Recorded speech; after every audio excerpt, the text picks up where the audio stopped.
The auctioneer's hammer was already rising when Sam Garrett saw it. That blue-black marking coiled around the girl's good wrist like a sleeping snake. His blood went cold. He knew that tattoo.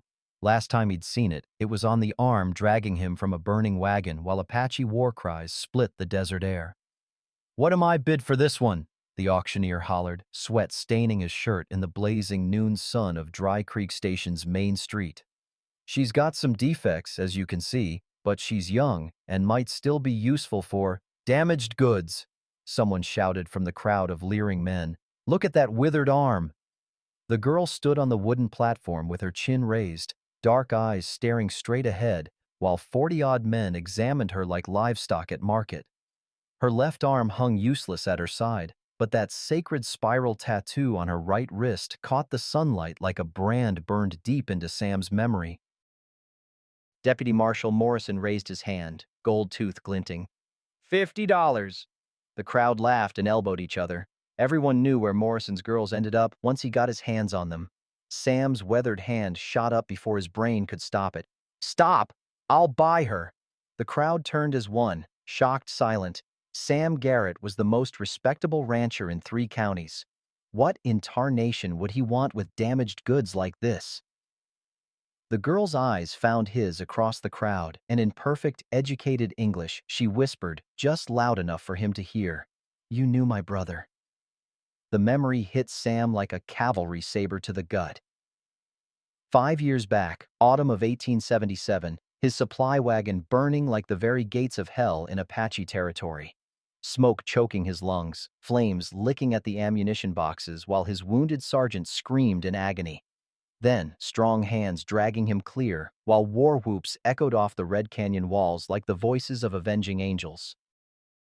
Young Apache Brave couldn't have been more than 20 summers, pulling Sam's unconscious body from certain death even as bullets whined past his head. Sam remembered waking hours later to find the Brave dying beside him, crimson spreading across his buckskin shirt from a cavalry bullet meant for Sam himself. The young warrior had pressed something small and hard into Sam's palm. That cavalry button Sam still carried in his vest pocket, and whispered words in Apache that Sam couldn't understand but felt in his bones. Now, looking at this girl's proud, desperate face, he understood exactly what those dying words had meant. $150, Sam called out, his voice cutting through the stunned silence like a knife through canvas. Morrison's face went purple as a turkey's waddle. "You gone plumb loco, Garrett. What in Sam Hill you want with a busted-up squaw? She can't even work proper with that arm." Doc Brennan pushed through the crowd, his medical bag bouncing against his hip, concern creasing his weathered features like a road map of worry. "Sam, what in tarnation has gotten into you? This ain't like you at all. Much obliged for your concern, Doc, but my business is my own to tend." Sam stepped forward, counting out bills from his leather pouch with steady fingers despite the tremor in his heart. "I believe I bought her fair and square according to territorial law." The auctioneer, a nervous little man named Wickham who'd come down from Kansas for the quarterly sale, mopped sweat from his balding head. "Well, if you're certain, Mr. Garrett, cash payment's cash payment, I reckon." The girl, Ayanna, though Sam didn't know her name yet, walked toward him with quiet dignity despite the crowd's hostile murmurs. Every step spoke of nobility that no auction block could diminish. As she passed Morrison, the deputy's meaty hand shot out and grabbed her good arm with cruel fingers. "This ain't over by a long shot, Garrett. That's stolen property you're buying, mark my words. Indians belong on reservations or in chains, not playing house with white folks." Sam's hand moved smooth as silk to rest on his Colt's worn grip. "Take your filthy hands off her, right now." Morrison released his grip but leaned close enough that Sam could smell the rot-gut whiskey on his breath and the corruption in his soul. "You're making a powerful mistake, old man. That girl's trouble walking on 2 legs. Her kind always is, and you'll find that out soon enough." Maria Santos, a weathered Mexican woman who ran the cantina with more dignity than half the so-called respectable folks in town, slipped through the crowd like smoke through a keyhole. She pressed a small cloth bundle into Ayanna's hands with a gentle smile. "Comida, mija," she whispered. "Food, little one." It was the only kindness shown in a sea of hostile, curious faces. Sam helped Ayana into his wagon, noting with a soldier's eye how she moved despite her withered arm, graceful, alert, ready for trouble. She flinched when he touched her elbow, expecting cruelty where he offered support. And that small reaction told him more about her recent treatment than any words could. As he climbed up beside her and took the reins, Sam's peripheral vision caught Morrison talking urgently to two of his men by the hitching post outside Hanratty's saloon. The deputy's gestures were sharp, angry, and the men nodded with the understanding of those who'd done such work before. "3 men follow," Ayana said quietly as Sam clucked to his horses. Her voice was cultured, educated. Where had an Apache girl learned to speak like an Eastern schoolmarm? "They mean harm. Will come after dark when honest folks sleep." Sam glanced back and sure enough, Morrison's men were mounting their horses with deliberate casualness, checking their weapons with the practiced ease of hired killers. This wasn't going to end with just a wagon ride home. The afternoon sun beat down mercilessly as they left the dusty streets of Dry Creek Station behind, heading west towards Sam's ranch.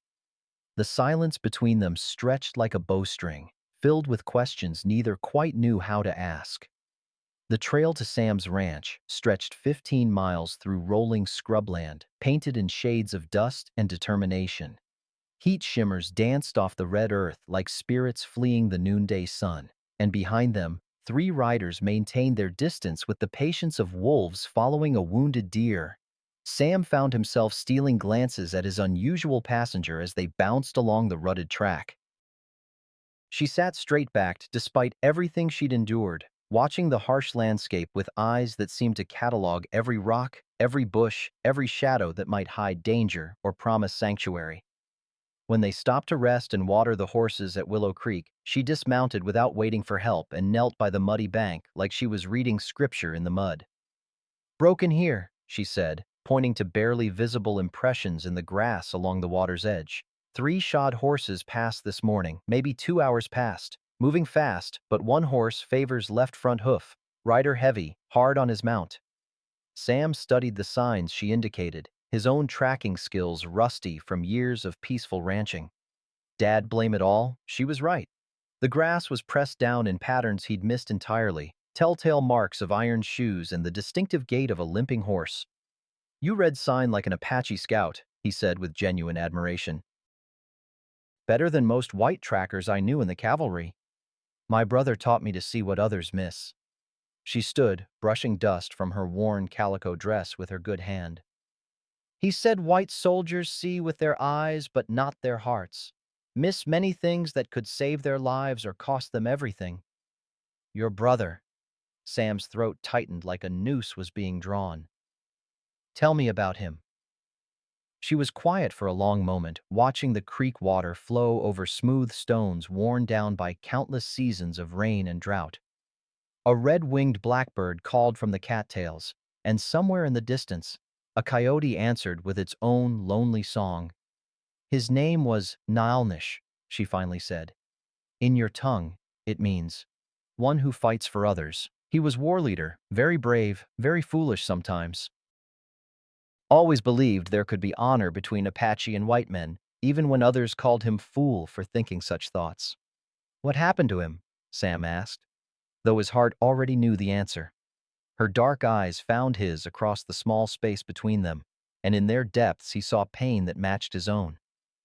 "You know what happened, Sam Garrett. You were there when he died saving the blue-coat soldier who would not abandon his wounded friend, even when staying meant death for them both." Sam's breath caught in his chest like a fishhook in his lung. She knew. Somehow, impossibly, this girl knew about that terrible night 5 years ago. The night that had haunted his dreams. The debt that sat on his conscience like a stone too heavy to lift. "He spoke your name before the life left his body," she continued, her voice soft as evening wind through sage grass. "Said Sam Garrett was a man of honor who would understand what it means to protect the defenseless when the whole world turns away." They climbed back into the wagon, and Sam felt something fundamental shift between them. No longer captor and captive, buyer and bought, but two people bound together by shared loss and the mysterious ways that honor creates debts across the boundaries of race and blood. "Why were you at that auction?" he asked as they resumed their journey, the wagon wheels creaking a steady rhythm against the hard pan earth. "How did you come to be sold like property?" Ayana's jaw tightened, and her good hand clenched into a small fist.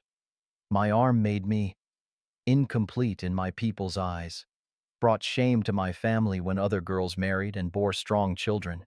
They said I was cursed by the spirits, that my presence brought bad luck to the hunt and sickness to the horses." The bitterness in her voice cut Sam deeper than any Apache lance. "So they sold you?" "Not sold. Cast out." She stared ahead at the shimmering horizon. "Better to disappear than to curse the tribe with my wrongness. Mexican traders found me near dead from thirst and hunger 3 days from any water. They thought I might bring good price from men who like their women unable to fight back." Sam felt anger rise in his chest like bile, not at her, but at a world that could discard someone so easily based on nothing more than a withered limb. "Ain't nothing incomplete about you, miss. Nothing at all that I can see." She looked at him with surprise, as if kindness was a language she'd forgotten how to understand. "You say this now, but you do not know what it is like to be the one who brings only shame." "I know what it's like to carry guilt for things beyond your control," Sam replied quietly. "I know what it's like to feel like you failed someone when you should have saved them." As his ranch buildings came into view across the rolling grassland, simple but well-maintained cabin, sturdy corrals, windmill turning lazily in the afternoon breeze, Ayana suddenly went rigid beside him. Her entire body tensed like a bowstring drawn taut, and her breathing changed to short, sharp gasps. "They come now," she whispered, her voice tight with certainty that chilled Sam's blood. "Many horses. Not the three who follow from town, but others. From the north. 1 hour, maybe less before they reach your ranch." Sam looked around, seeing nothing but empty prairie stretching to the horizon under the merciless blue sky. But something in her voice, in the absolute conviction of her warning, made him believe her completely. The debt he thought he was paying by rescuing her from the auction was about to become something much more complicated and dangerous than he'd ever imagined. Sam unhitched his horses with the military precision that 20 years of cavalry service had drummed into his bones, while Ayana studied his ranch with the tactical eye of someone who'd learned early that survival meant seeing every advantage and threat. She noted the clear fields of fire around the cabin, the solid construction that could stop rifle bullets, the strategic placement of the well where defenders could reach water without exposing themselves to enemy fire. "You were soldier," she observed, watching him secure the horses in the stable with practiced efficiency. "The way you build, the way you move, the way your eyes check every shadow for danger. Everything has purpose, like Apache war chief planning for battle." "Cavalry scout for 15 years before I mustered out and bought this spread," Sam confirmed, hefting his saddlebags over his shoulder. "Learned to think like Apache fighters, ironically enough. Your people taught the Army more about warfare than all our West Point books combined." He led her toward the cabin, noting how she moved despite her disability, balanced, alert, ready to run or fight depending on what the situation demanded. "Come on, let's get you settled proper and figure out what we're facing." The cabin was sparse but meticulously clean, a bachelor soldier's quarters adapted for civilian life. Everything had its place and purpose. Rifles racked by the door, ammunition stored in waterproof tins, medical supplies organized with surgical precision. Sam heated water on his wood stove while Ayana sat at his simple wooden table, carefully untying Maria's cloth bundle with fingers that trembled slightly from exhaustion and strain. "You don't have to stay here," Sam said, testing the water temperature with the back of his hand. "I bought you legal and proper, but that don't mean you're owned by any man. You're free to go wherever you want, do whatever you choose. Well, I got no claim on you beyond what honor demands." She looked up with eyes wide with surprise, as if the concept of choice was foreign as a language she'd never heard. "Free? Truly free?" "Yes, ma'am. Free as anyone in Texas. Free as the wind that blows across this prairie." But instead of relief, her face showed something like fear. The kind of terror that comes from facing an unknown that might be worse than familiar misery. I have nowhere to go. My people cast me out for bringing shame. White towns. She gestured at her withered arm, with resignation born of bitter experience. They see only this, the broken thing that makes me less than whole.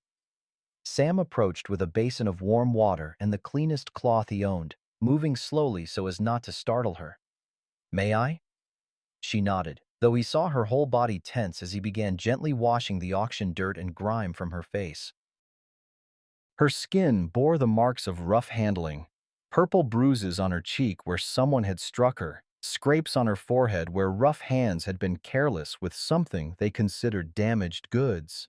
Been a long time since anyone showed you kindness, hasn't it? Sam asked, his touch gentle as a father tending a hurt child. Her eyes filled with tears she was too proud to let fall, too well trained in hiding pain to show weakness to a stranger. Kindness is a dangerous thing to hope for. Makes the cruelty hurt worse when it comes.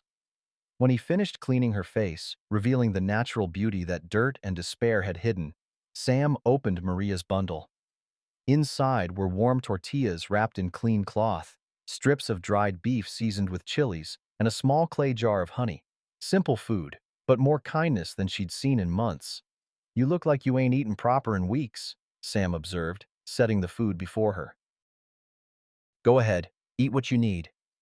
Ayanna's stomach betrayed her with an embarrassing growl, and she blushed like a schoolgirl caught in mischief.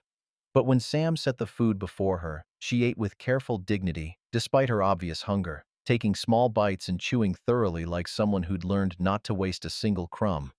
There's a small room off the kitchen, Sam said when she'd taken the edge off her hunger. It ain't much, but it's got a good bed and a window facing east toward the sunrise. It's yours as long as you want it, be that one night or one lifetime. She followed him to the tiny bedroom he'd built for guests who never came.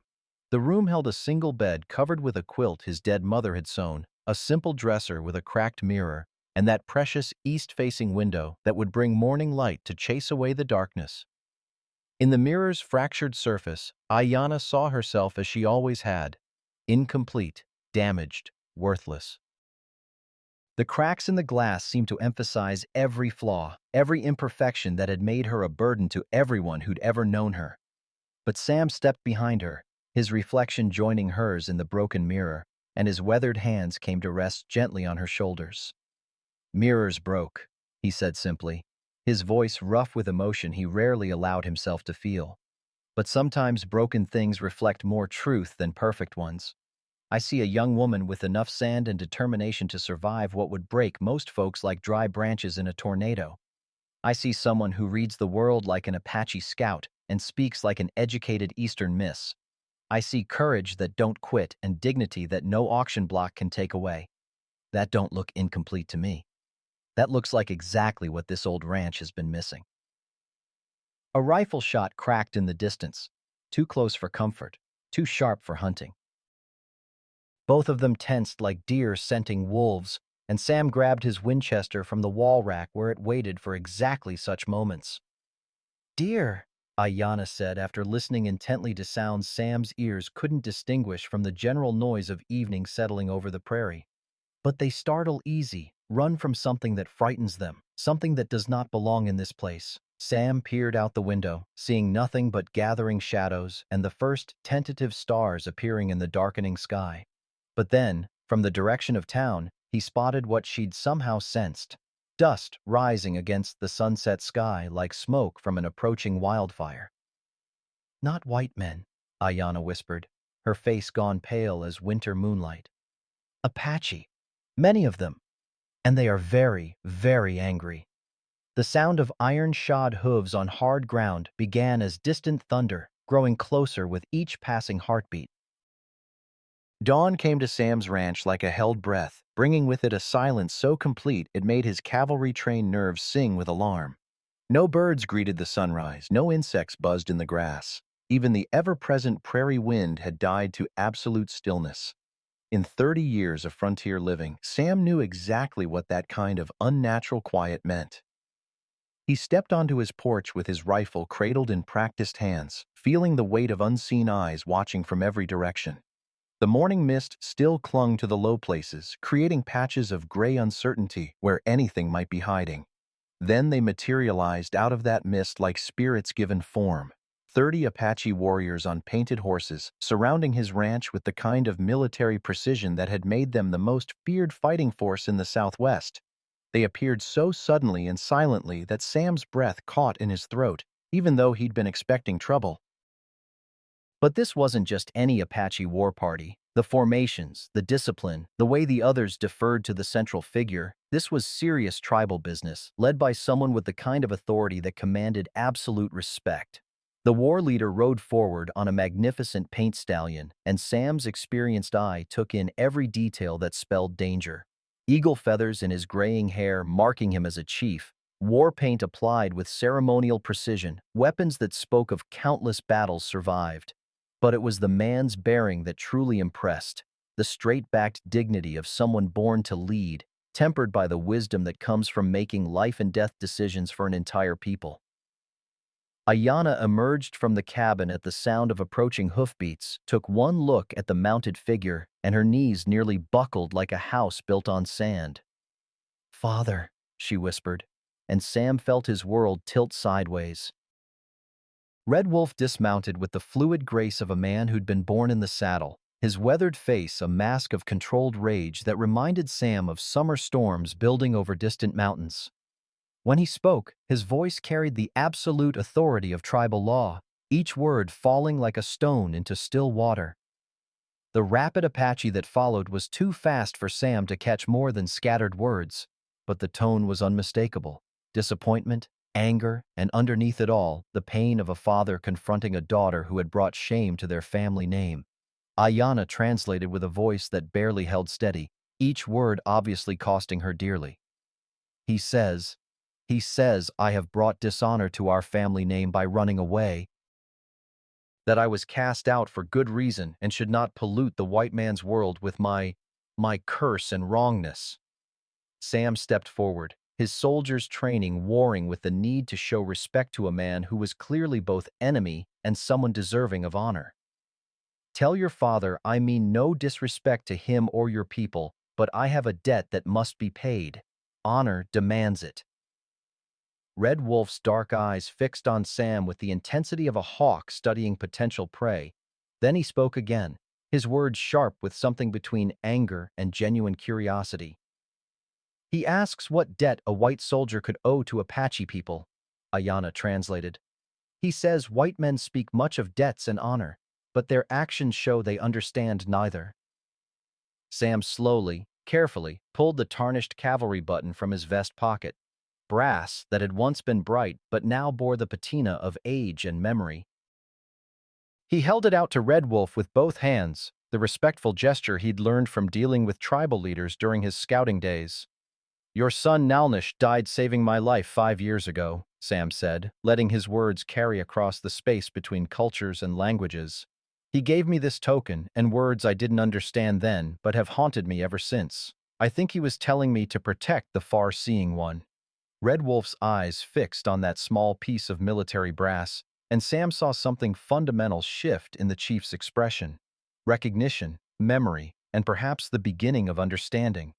The chief spoke more quietly now, his voice heavy with grief that had been carried for 5 long years, and when Ayana translated, her own voice broke with emotion she could no longer contain.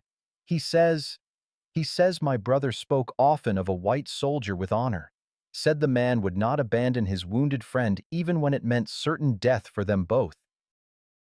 Said such a man would understand what it means to protect those who cannot protect themselves. Red Wolf stepped closer to Sam, studying his face with the intensity of someone reading a map that might lead to either salvation or destruction. When he spoke again, it was in careful, deliberate English that showed years of dealing with white officials and soldiers. My son saw your spirit, Sam Garrett. He said you had honor rare among white men, rarer still among soldiers who kill Apache children and call it war. If Nalnish gave you guardianship of his sister, I will consider this thing carefully. But before more could be said, dust clouds appeared on the eastern horizon like harbingers of fresh trouble. federal marshals riding hard with weapons visible and official authority written in every line of their approach. Behind them came more riders, enough to turn this family matter into something that might spark a war between two peoples who had spilled enough blood already. Red Wolf spoke curtly to his warriors, and 30 rifles appeared as if by magic, each one held by hands that knew exactly how to use them. He looked back at Sam with something that might have been respect beginning to grow alongside the wariness. 30 warriors against 6 white men, he said in English meant for Sam's ears alone. This will be Blood Day unless these federal men understand they face Apache justice, not reservation Indians who bow their heads and beg for scraps. The federal marshal's party reined up just outside effective rifle range, but Sam could see Morrison riding beside a man wearing badges that gleamed like tin stars in the morning sun. This situation was balanced on the edge of a knife, and one wrong word could send it spinning into violence that would solve nothing and cost everything. This was about to become much more complicated than paying an old debt or protecting one Apache girl from an unfair world. Federal Marshal Crawford rode forward under a white flag torn from someone's shirt, but his right hand rested openly on his pistol grip like a man expecting trouble and ready to deal it out in equal measure. Morrison flanked him on his sorrel mare, along with 4 deputized townsmen who looked about as comfortable facing Apache rifles as a cat in a thunderstorm. "Sam Garrett," Crawford called out, his voice carrying the kind of authority that came from federal badges and territorial appointments. "You're harboring stolen government property. Surrender the Indian girl immediately and we'll consider not pressing charges for interfering with official federal business." Sam stepped into the open ground between his porch and the federal delegation, rifle cradled casually but ready for action. Behind him, he could hear the soft whisper of 30 Apache warriors shifting into better firing positions among his outbuildings. "What charges would those be, Marshal?" Sam asked, his voice carrying clearly in the morning stillness. "Far as I know, buying something at legal public auction ain't against any law, federal or otherwise." "Interfering with federal Indian policy," Crawford replied, consulting a leather portfolio like he was reading from scripture. "Harboring a fugitive from federal reservation authority. Aiding and abetting tribal resistance to lawful government orders. Take your pick, Garrett." Red Wolf spoke to his daughter in rapid Apache, and she translated with a voice that carried both pride and defiance. "He says you white men speak much of property and papers, but his daughter is blood of his blood, born of his wife's body and raised in his lodge. No paper from Washington changes the bonds of kinship or the laws that govern Apache people." Before Crawford could respond to that challenge, Doc Brennan's buggy appeared from the direction of town, the old physician pushing his mare harder than he had in years. He climbed down with his medical bag in one hand and a rolled paper in the other, his face flushed with the urgency that had driven him to ride like a young cavalry trooper. "Sam, thank the Lord you're still breathing," Doc panted, glancing nervously at the Apache warriors positioned around the ranch like pieces on a chessboard. "Morrison's been telling everyone in town that you've gone completely Indian, lost your mind and turned hostile. Of course, looking at your current situation, I can see their point of view." "What's that paper you're waving around, Doc?" Sam asked, though he suspected he already knew. "Bill of sale from yesterday's auction," Doc announced loudly enough for everyone to hear clearly. "Signed and witnessed and legal as Sunday morning church. Far as territorial law is concerned, you bought that girl fair and square with cash money. Ain't no federal statute I know of says a man can't purchase what's offered at legal public auction." Crawford's face darkened like a summer storm building over the mountains. "Federal Indian law supersedes territorial commercial regulations in all matters involving—" "Show me the paperwork," Sam interrupted, his voice carrying the authority of a man who dealt with bureaucrats and their games before. "Show me exactly where this particular girl is listed as federal property. Show me the reservation she supposedly escaped from. Show me one document that proves she's under federal jurisdiction rather than a free person entitled to make her own choices." The marshal's hesitation spoke volumes about the shakiness of his legal ground. Morrison leaned over in his saddle and whispered something urgent in Crawford's ear, gesturing toward the Apache warriors with barely concealed fear. More dust clouds appeared on the southern horizon, this time from the direction of the Mexican settlements. Maria Santos approached in her creaking wagon, followed by a dozen families with children peering curiously from beneath canvas covers. They took positions behind Sam's ranch buildings, not exactly fighters, but clearly choosing sides in whatever was about to unfold. Marshal Crawford, Doc Brennan called out, with all due respect to federal authority, you might want to reconsider your position here. I just came from town, and there have been some mighty interesting developments you should probably know about. He held up another paper, this one bearing official seals and ribbon.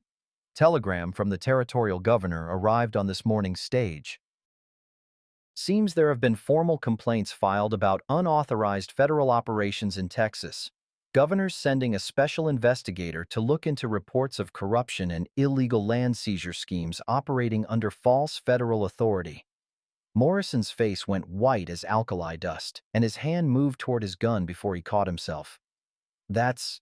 that's impossible. I have proper authorization from... From who, exactly? Doc's question hung in the air like gun smoke after a battle. Because according to this telegram, the Interior Department has no record of authorizing any special operations in this county.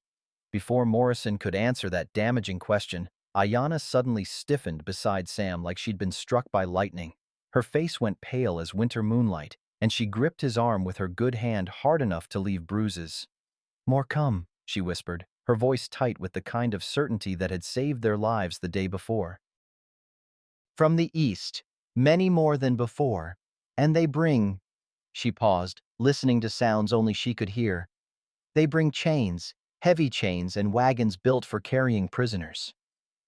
Sam looked toward the eastern horizon and saw nothing but prairie grass bending before the wind. But 30 Apache warriors were already shifting position, reading signs in the landscape that white eyes couldn't see but Apache instincts trusted completely. Whatever was approaching, it was bigger than one girl's freedom. It was bigger than paying old debts or settling family disputes. Sam had the cold certainty that he'd stumbled into something that could spark a war between peoples who'd already spilled too much blood over misunderstandings and mistrust. The sound of heavy wheels and multiple horses began as distant thunder, growing steadily closer with each passing minute. The sound reached them first, the grinding creak of heavily loaded wagons and the distinctive jingle of trace chains under strain. Then they crested the eastern ridge like a vision from a nightmare. 20 federal soldiers in full field gear, a military wagon whose reinforced sides were built for one purpose only, transporting prisoners, and 2 civilian surveyors with their theodolites and measuring chains. Sam's blood turned to ice water as he recognized what he was seeing. This wasn't about rescuing one Apache girl from an illegal purchase.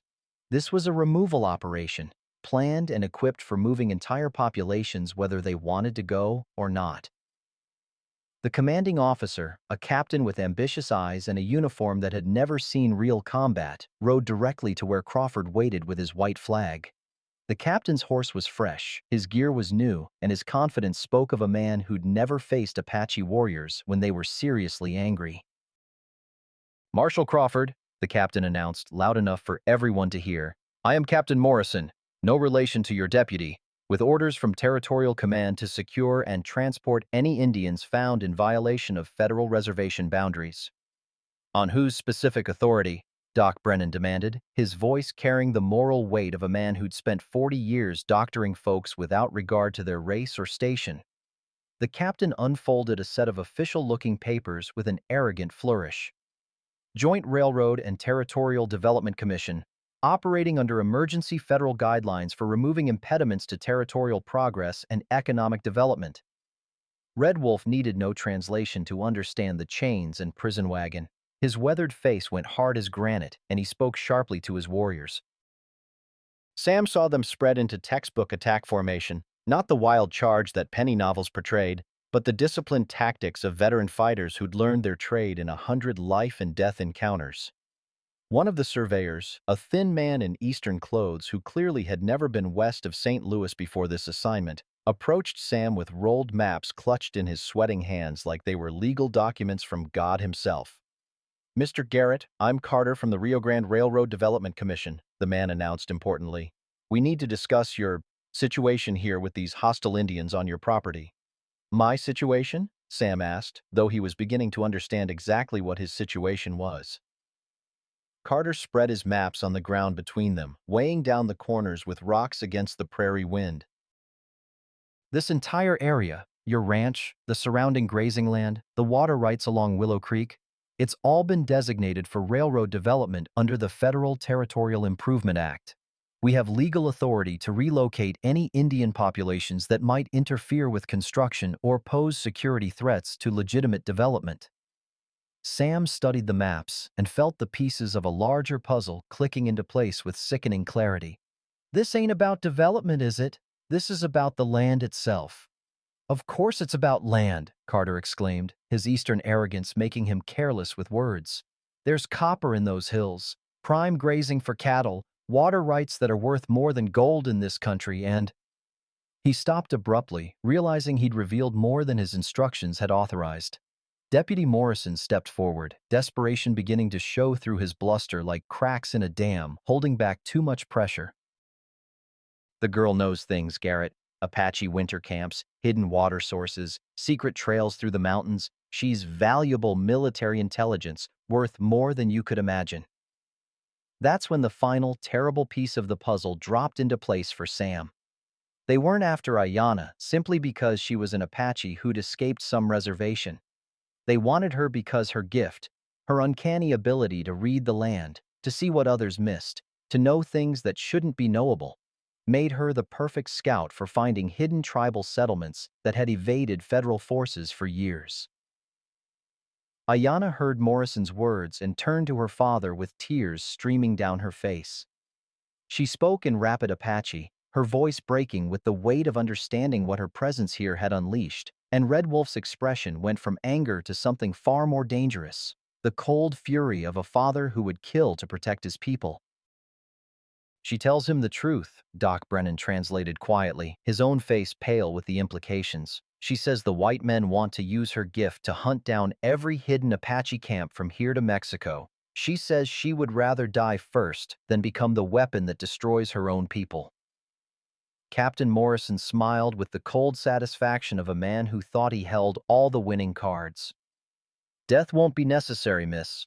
The federal government has developed quite effective methods for encouraging cooperation from reluctant subjects. Sam stepped between the soldiers and Ayanna, his rifle shifting from casual carry to ready position. Over my dead body, Captain. That can certainly be arranged, the captain replied, his hand moving to his saber hilt with practiced ease. You're harboring federal property and interfering with lawful military operations. Those are serious charges that carry serious consequences. But before anyone could draw weapons, Sam felt a familiar weight settle on his shoulder. Ayanna's good hand, trembling but determined. She spoke quietly, for his ears alone, but her words carried the weight of revelation that would change everything he thought he knew about the past 5 years. My brother told you something that night, she whispered urgently. The night he died saving your life, words in Apache that you didn't understand. You remember them? Sam closed his eyes, reaching back through years of nightmares and guilt to that terrible moment when a dying Apache warrior had pressed a cavalry button into his palm and whispered words with his last breath. He said something, Itu, ahayoi. I think, I never knew what it meant. Fresh tears ran down Ayanna's face, but now they carried understanding as well as grief. It means protect her always, not protect the Apache people. Not protect any woman in trouble. Protect her. Me. He wasn't asking you to save some random Apache girl, Sam Garrett. He was asking you to protect his sister from exactly this moment, this choice, this terrible thing they want to force me to become. The weight of it hit Sam like a physical blow to the chest. The debt he'd carried for 5 years, the guilt that had driven him to that auction, the sense of obligation that had made him risk everything. It wasn't just about gratitude to a dead warrior.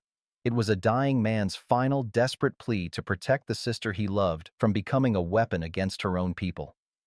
Red Wolf had been watching the exchange between Sam and his daughter, and now he spoke directly to Sam in careful English that carried the weight of formal decision. My son saw your spirit that night, Sam Garrett. He said you had honor rare among white men, rarer still among those who wear the blue coat of cavalry. If Nalnish gave you sacred guardianship of his sister, I will honor that choice as I would honor his words spoken from beyond the grave. The federal captain raised his hand, and 20 rifles came to ready position with the mechanical precision of soldiers who'd drilled the movement 1,000 times. This is your final opportunity to comply with federal authority, Garrett. Stand aside and surrender the Indian girl for lawful transportation to federal facilities, or be charged with treason against the territorial government. Sam looked around at the forces arrayed against him. Federal soldiers, corrupt marshals, railroad interests with endless money and political connections. He was outnumbered, outgunned, and caught between federal authority backed by military force and Apache justice that recognized no law but the bonds of kinship and honor. Sometimes, though, a man had to choose between being smart and being right. Guess I choose treason then, Captain. As if summoned by his words of defiance, another rider appeared on the western horizon, a lone cavalry officer in a dust-covered uniform, riding hard toward the complex standoff with the urgency of a man carrying news that could change everything. The newcomer's arrival would shift the balance of power in ways none of them could have predicted. Captain Hayes reined up his lathered horse and dismounted with the crisp efficiency of a professional soldier who'd spent more time in actual combat than behind a desk in territorial headquarters. His uniform bore the honest dust and wear of hard travel.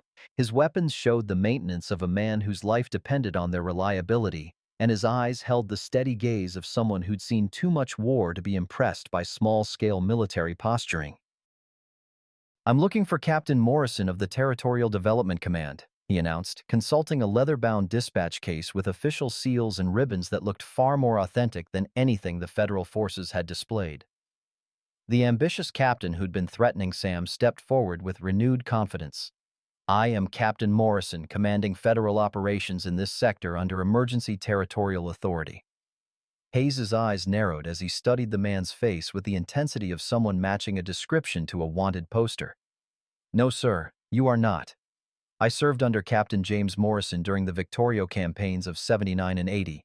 He was 6 inches taller than you, missing his left eye to Apache arrows, and died of consumption in the Fort Huachuca Hospital 3 years ago this spring." The silence that followed was so complete that Sam could hear his own heartbeat drumming against his ribs. The false captain's hand moved instinctively toward his sidearm, but 30 Apache rifles tracked the motion like magnetized compass needles finding true north.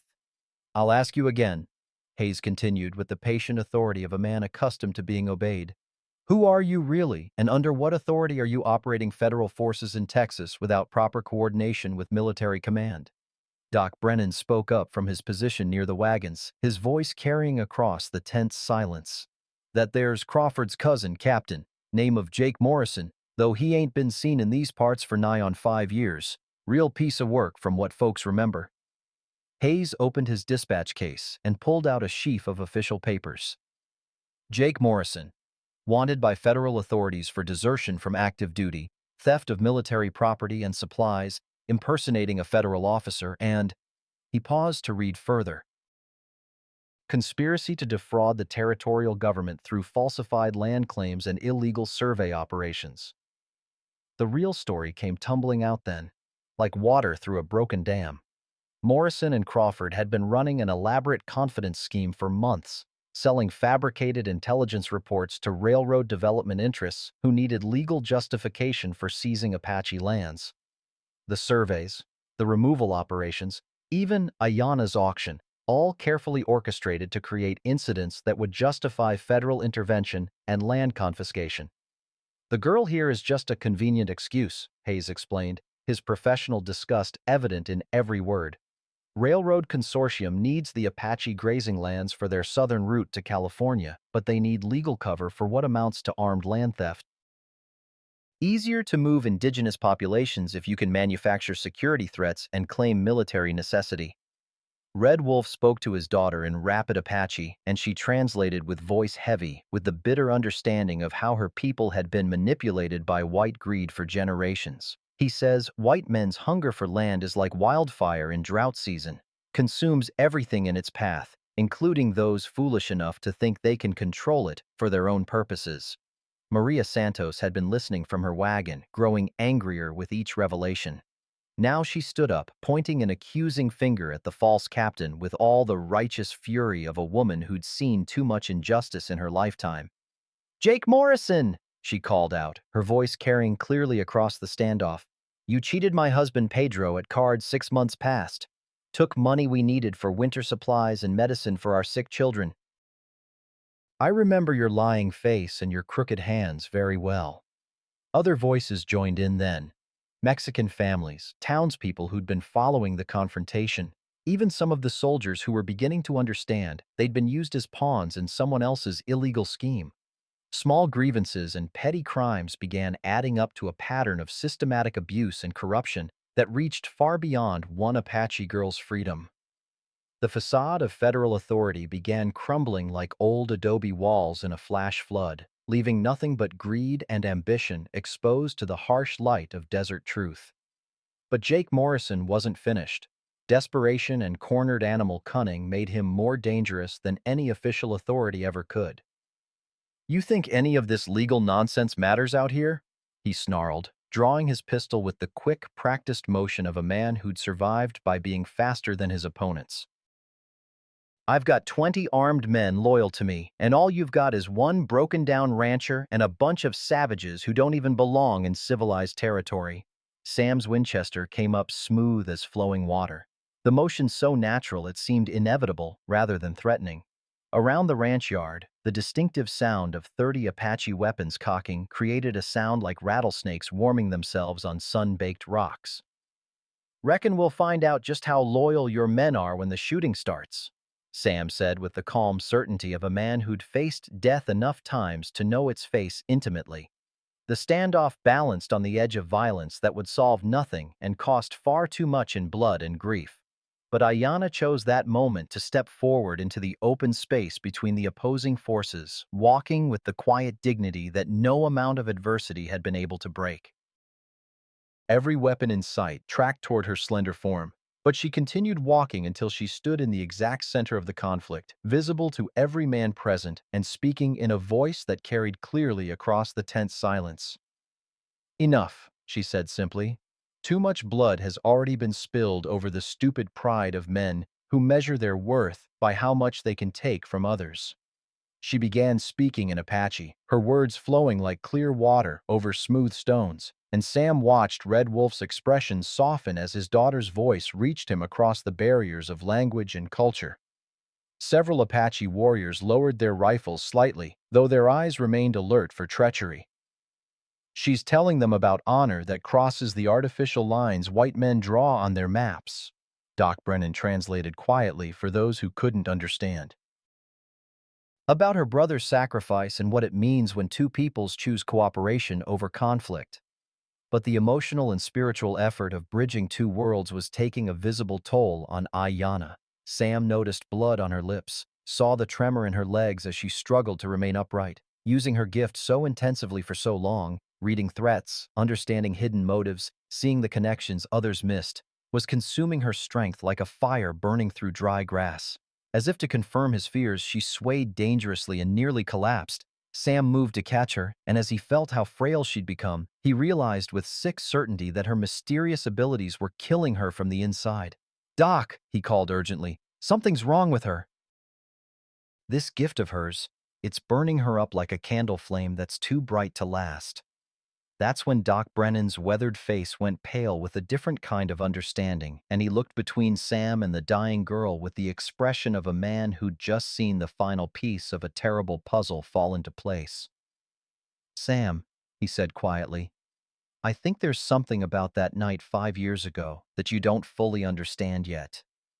Ayana collapsed completely in Sam's arms, blood streaming from her nose in crimson ribbons, her body convulsing as if she were fighting an invisible enemy that was tearing her apart from within. Doc Brennan rushed forward with his medical bag, but his hurried examination only deepened the mystery and multiplied the fears of everyone watching. "Her pulse is racing like a thoroughbred's, but weak as water," Doc muttered, pressing his ear to her chest. "Temperature's through the roof, but she's shivering like it's January. It's like she's carrying some kind of burden that's too heavy for her body to bear much longer." Red Wolf dismounted and knelt beside his daughter with movements that spoke of grief too deep for any tears.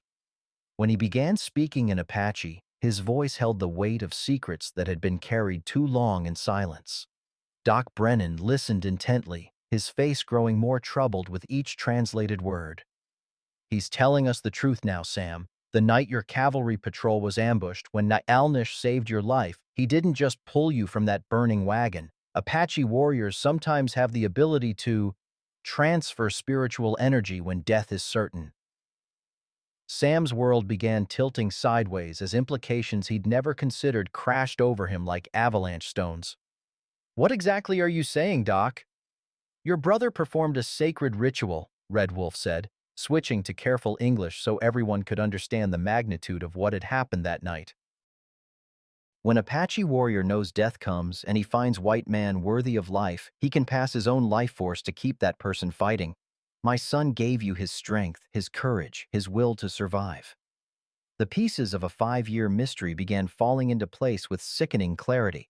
Sam's miraculous recovery from wounds that should have killed him, his uncanny survival instincts that had kept him alive through situations that claimed other men, the dreams that had haunted him every night since that terrible encounter.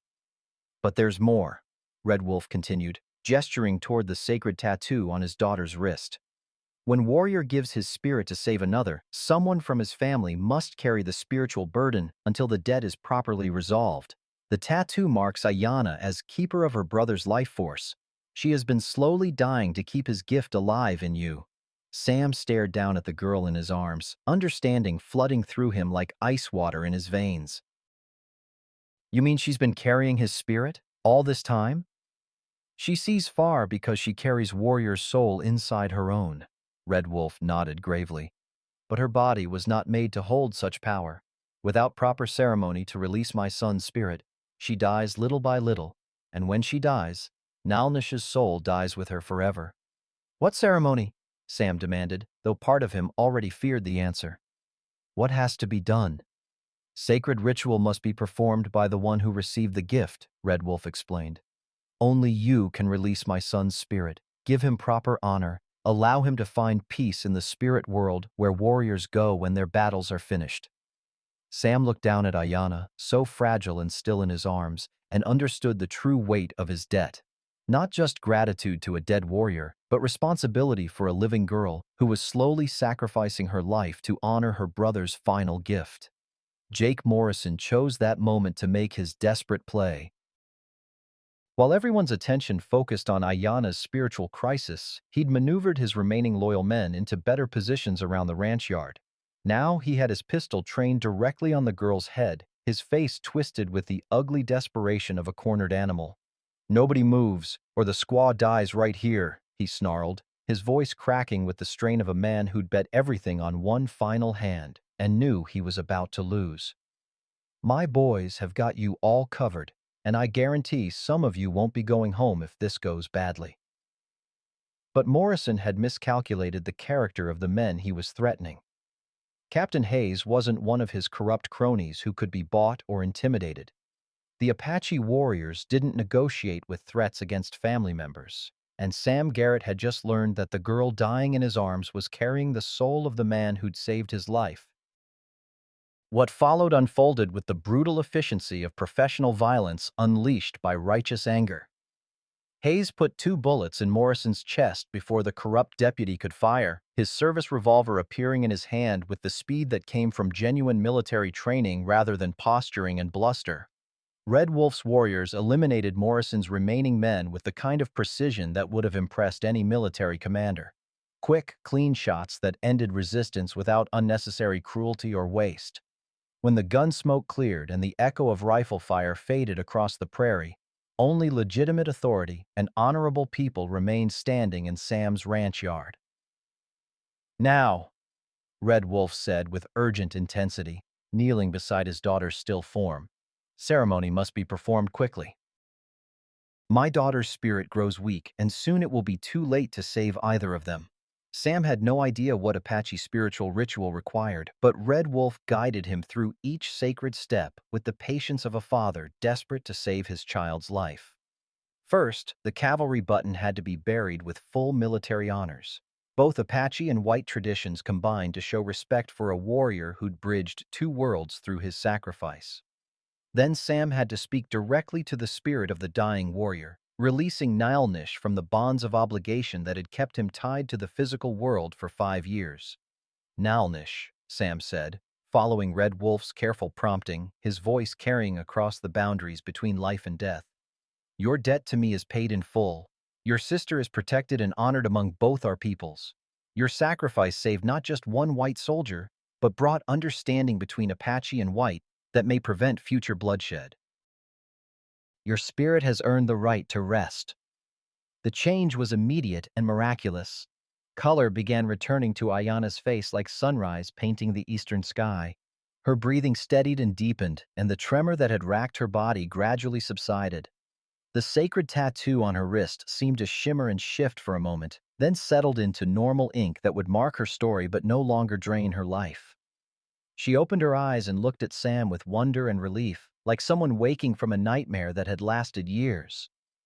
He's gone, she whispered, her voice stronger than it had been since he'd first seen her on that auction platform. I can't feel him inside my spirit anymore, but I'm not afraid.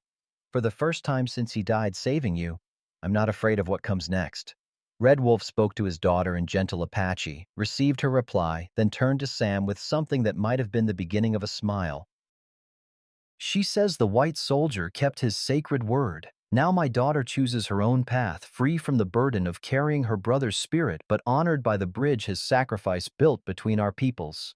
Ayana struggled to sit up, her strength returning with each breath like water filling a long, dry well.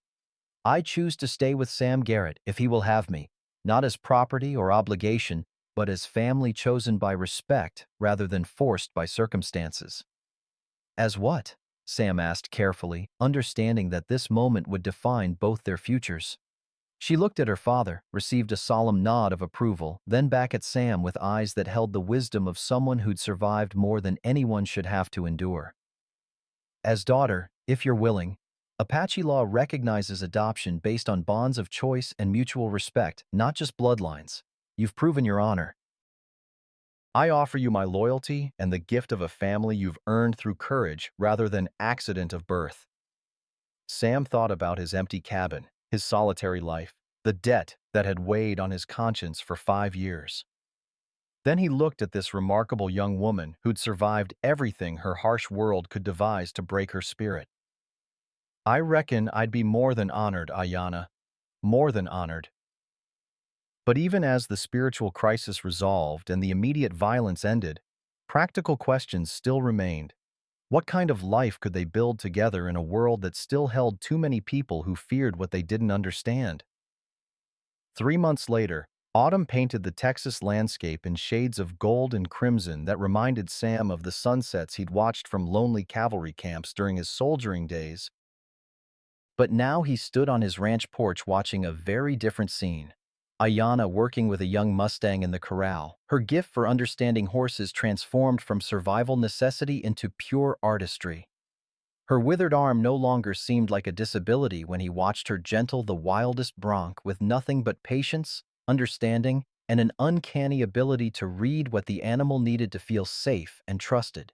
She could calm a spooked horse faster than any cowboy he'd ever known, and word of her abilities had begun drawing visitors from ranches as far away as San Antonio. The changes went far beyond the boundaries of Sam's property. Doc Brennan had been elected mayor in a landslide vote, replacing the corrupt town council whose connections to Morrison's schemes had been exposed during the federal investigation. Captain Hayes had been promoted to territorial command and assigned specifically to ensure fair treatment of Apache concerns in all future land disputes. Most surprisingly, the community itself had begun to heal from years of suspicion and racial hostility. Maria Santos's cantina had evolved into an unofficial community center where Mexican, Apache, and white families gathered for everything from birthday celebrations to harvest planning meetings. The fear that had divided them for so long was giving way to the recognition that they all faced the same fundamental challenges: drought, economic uncertainty, and the endless struggle to build decent lives in unforgiving country. She has gift for bringing peace wherever she goes, Red Wolf observed, watching his daughter demonstrate horse gentling techniques to a group of fascinated ranch hands.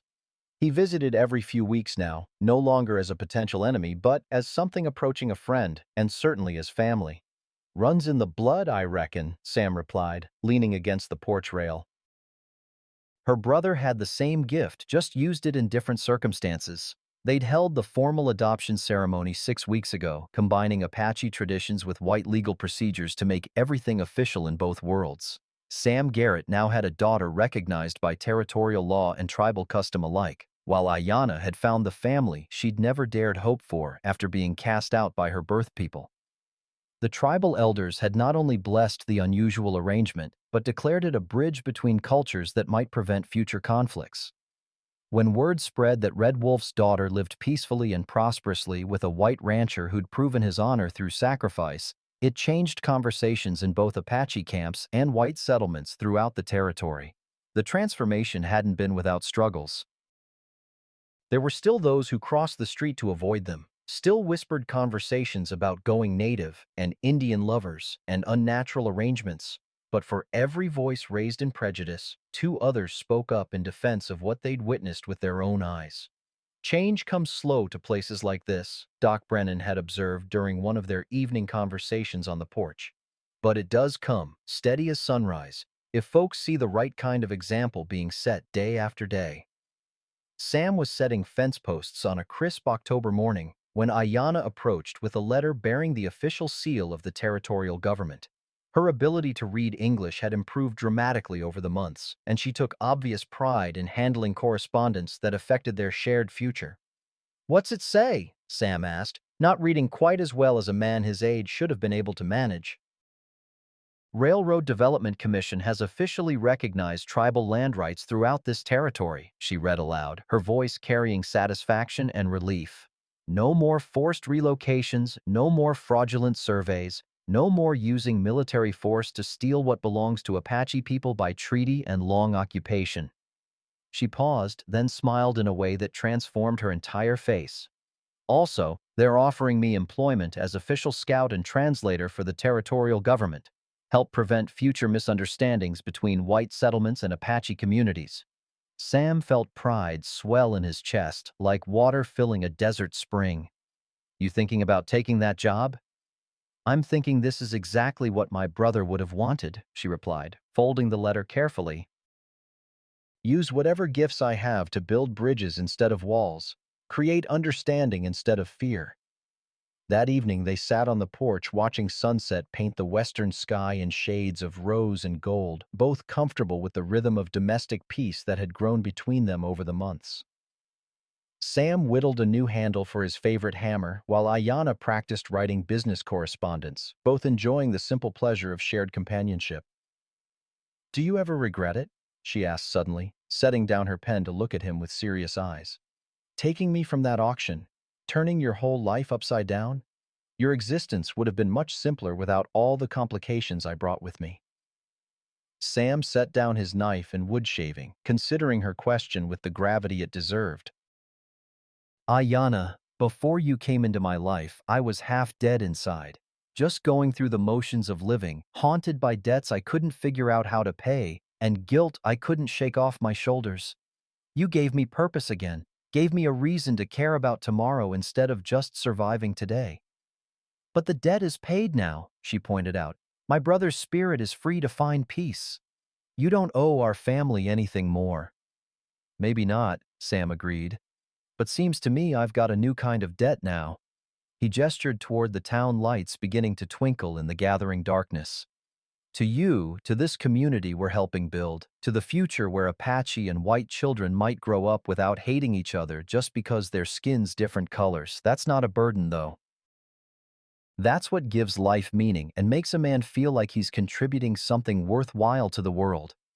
As if to prove his point, Maria Santos's wagon appeared on the road, loaded with supplies and followed by half a dozen other families heading to the monthly community gathering. Mixed voices called greetings in Spanish, English, and Apache, languages that were slowly teaching each other new words for cooperation and friendship. Ayanna smiled and waved back, then stood and brushed dust from her skirt. "My brother used to say that spirits guide us toward exactly where we're needed most, even when we can't see the destination ourselves. I think he guided you to that auction platform for reasons that went far beyond paying old debts." "What reasons might those be?" Sam asked, rising to follow her inside.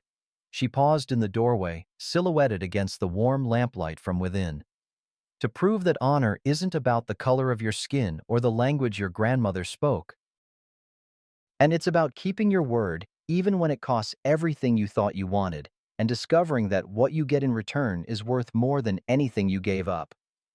As they walked inside together, Sam reflected on everything that had changed since that blazing afternoon when he'd seen a sacred tattoo on a girl's wrist and remembered a debt he thought he understood. He'd believed he was simply paying back an old obligation, but instead he'd found a new beginning, a different kind of family, and a purpose that gave meaning to whatever years remained ahead of him. Some gifts, he realized, were too valuable to be bought or sold at any price. They had to be earned through sacrifice, protected through courage, and shared through love.